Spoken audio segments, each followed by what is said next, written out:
Hello student, NEET PYQ series का question number 21। In the following circuit the equivalent capacitance between terminal A and terminal B is. और इसके लिए यहां पर एक नेटवर्क दिया हुआ है और 4 ऑप्शन दिया गया है। और ये जो क्वेश्चन है वह नीट 2024 में आया हुआ क्वेश्चन है। क्लियर? चलिए इसको एकदम पूरी अच्छी तरह एक्सप्लेनेशन के साथ इस क्वेश्चन को हम लोग सॉल्व करते हैं। लिखेंगे सॉल्यूशन। सबसे पहले देखिएगा, अगर आपको कहीं भी इस तरह का नेटवर्क दिखे तो आपको समझ लेना है ये जो नेटवर्क है वह व्हीट स्टोन ब्रिज वाली नेटवर्क है। तो इसको आप ऐसे भी बना सकते हैं, इस सेम नेटवर्क को आप ऐसे भी बना सकते हैं। दोनों नेटवर्क सेम है। क्लियर? ये ए हो गया, ये बी। इसको मान लीजिए C1 is equal to 2 microfarad.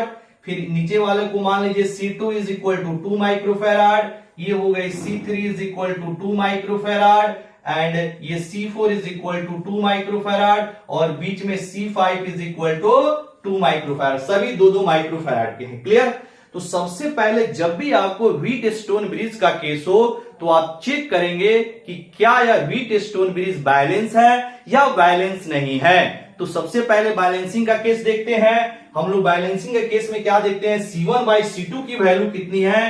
तो यहां पे अगर C1/C2 निकाले तो 2 microfarad divided by 2 microfarad is equal to 1। Clear? उसी तरह अगर यहां पे आप निकाले C3/C4 की वैल्यू तो C3/C4 इज इक्वल टू भी हो जाएगा 2 microfarad divided by 2 microfarad is equal to 1। तो इस केस में जब C1/C2 is equal to C3/C4 होता है तो इसको हम लोग बोलते हैं कि व्हीट स्टोन जो है ब्रिज आपका पूरी तरह बैलेंस है। और जब व्हीट स्टोन ब्रिज बैलेंस होता है तो इसके थ्रू, ब्रिज के थ्रू, यानी कि करंट की जो वैल्यू होती है, अगर इसमें गैल्वेनोमीटर लगा होगा तो गैल्वेनोमीटर के जो डिफ्लेक्शन की वैल्यू होती है वो 0 होती है। मतलब C5 जो कैपेसिटर है उसमें करंट फ्लो नहीं करेगा। अगर इसमें करंट फ्लो नहीं कर रहा है तो इसको रखे या न रखे बात बराबर है। तो यहां से इसको निकाल दीजिए, यानी कि अब जो आपका सर्किट डायग्राम बनेगा कुछ इस तरह से बन जाएगा।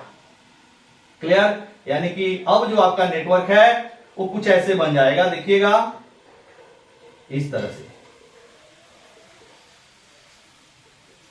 ऐसे। C5 को हमने क्या कर दिया, निकाल के हटा दिया, क्योंकि इसमें कोई भी करंट फ्लो नहीं कर रहा है, यूजलेस है। इसको रहे या ना रहे इससे कोई फर्क पड़ने वाला नहीं है। तो ये आपका 2 microfarad C1 is equal to हो गया 2 माइक्रोफेराड और ये आपका C3 is equal to 2 microfarad.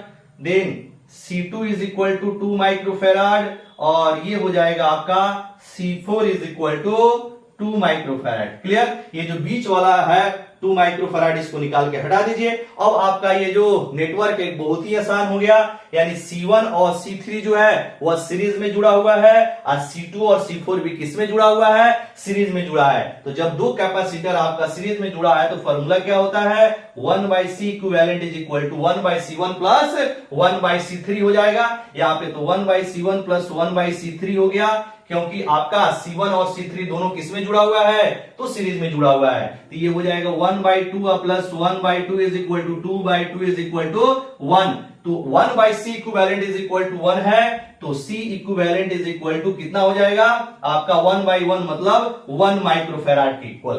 Clear? उसी तरह C2 और C4 को भी आप देखेंगे तो यह भी दोनों किस में जुड़ा हुआ है, सीरीज में जुड़ा हुआ है। तो इन दोनों का भी इक्विवेलेंट जो होगा वो क्या होगा, 1 माइक्रोफेराड के बराबर होगा। तो अब यहां पे हम आपको नेटवर्क दिखा रहे हैं। अब जो फाइनल नेटवर्क बनेगा ये आपका A है और ये आपका B है। तो जो फाइनल नेटवर्क होगा कुछ इस तरह से बनेगा, इस तरह से। यानी ये हो गया A और ये हो गई आपका B। ये 1 माइक्रोफेराड का और ये फिर आपका 1 माइक्रोफेराड का।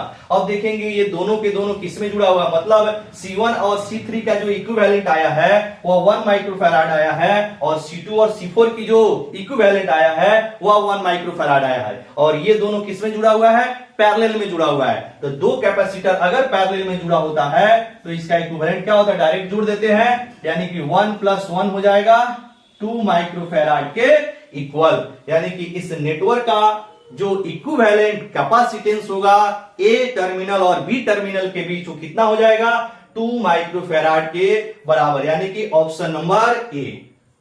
क्लियर?